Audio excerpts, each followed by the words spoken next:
Good morning, everybody. So today we're working on something different. Welcome to Fancy Food New York 2024.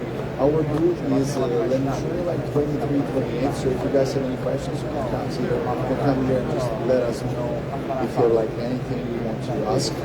Yesterday we had a chance to work with some semolina. We use like the two main brand that we're working with. We use Molino Casillo and we use Molino de Vida. Today instead we're having fun with like something different. We actually use a soft wheat, grano tenero, and not semolina today.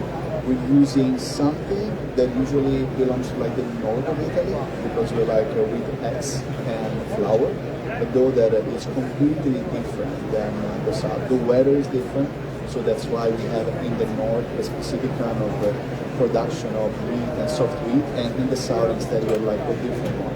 So for today, what I want to show you, it's something, let's go like more hands-on modality, because I want to show you from scratch how to roll some pasta with a rolling pin, just with this guy here.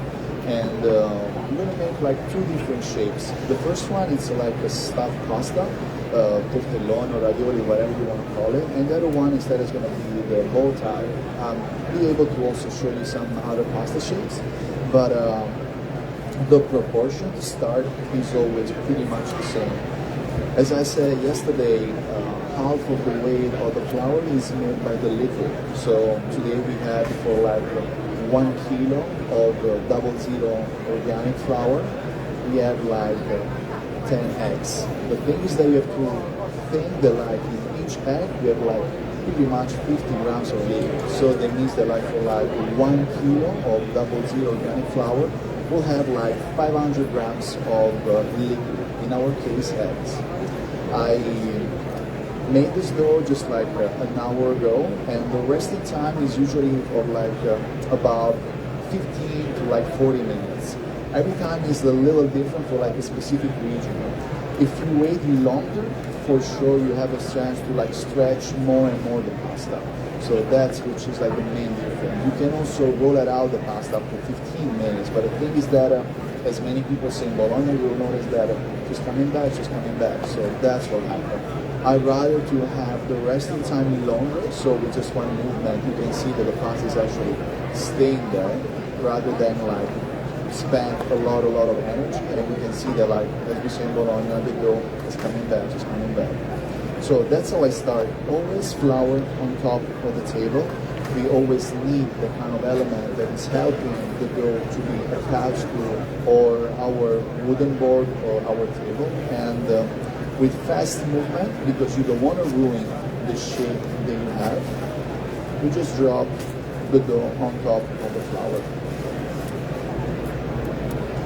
Same thing, you don't want to put like flour on top of the dough, or in case you basically destroy the shape, then it's going to be sticky. So what you do, you just add more flour on top of the dough.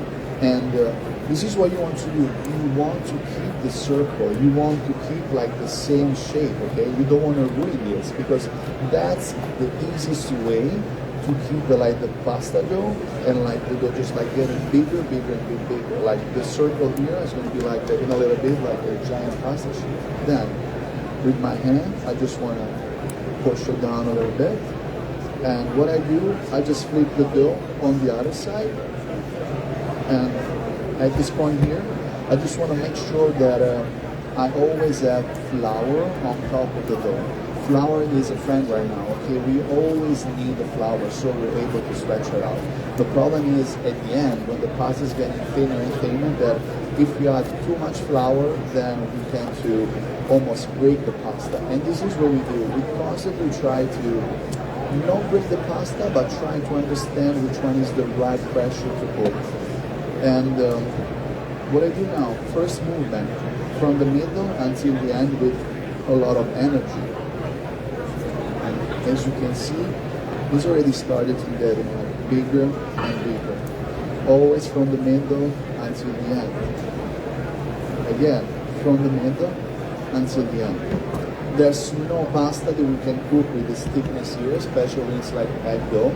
But as you can see, the pasta, the dough was really wet, so it went back on like the original color. So what we do, I can add a little bit more of flour. As I said before, he's a friend right now.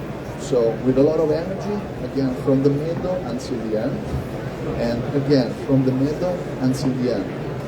The only thing is that starting right now, all I have to do is just use a part of the body, depending on like how big is the table, a part of the body to leave, or the leg, or in this case my belly. The table is pretty tall, close to the dough, so it's easy to stretch. And it's easy to stretch because I always have something that is helping me to be like sticky, like on the top of the table. So again, from the middle until the end.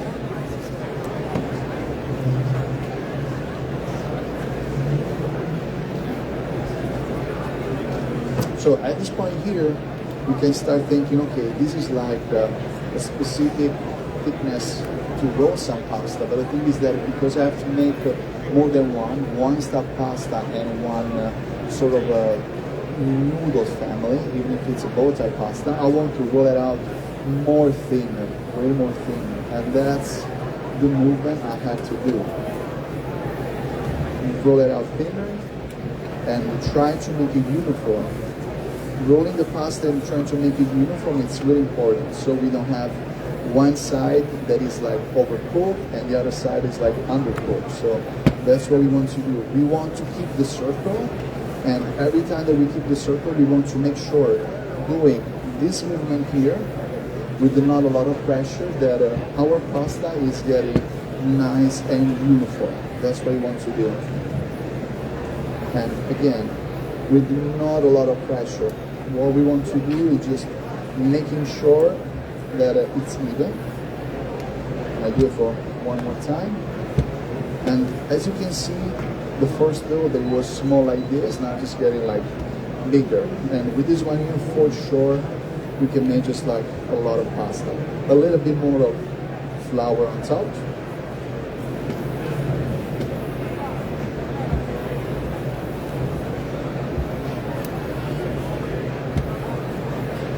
And this pasta here is officially ready to go.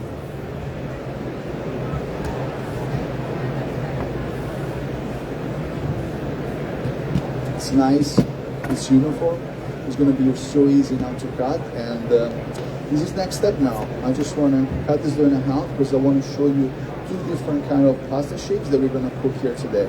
So, pasta cut in two parts, and with this one here, I'm just going to make some squares so I can make some tortelloni, for example.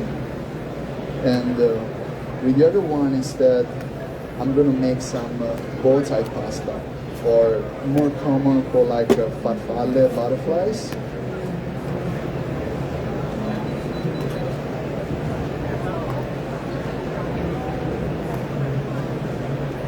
Perfect. I'll definitely promise to finish this line later, but the thing is that I really want to show you this process here. First of all, for like the bow tie pasta, you want to make some rectangular, like this. And what you want to do at this point here, you just want to pinch in the middle. One and two. And this is how mainly, this is how you do like the handmade bow tie pasta. For the stuffed pasta instead, you can make like a lot of shapes, but what you want to do is have the filling always on the bottom of the square. You don't want to make something that is like a giant meatball on top, or in case you'll make like your hands already dirty while it's time to close it. So this is what you do. You make a triangle first, and you pinch on both sides, because you want to make sure to see that first of all, so all the filling is inside. Then you basically pack the pasta, creating a spoon inside here, one finger, two finger. You also want to cover this on the other side, so you're creating the hole right now. You're creating the spoon, and with not a lot of pressure, the pasta is really elastic. You just want to connect, making the knot of the pasta.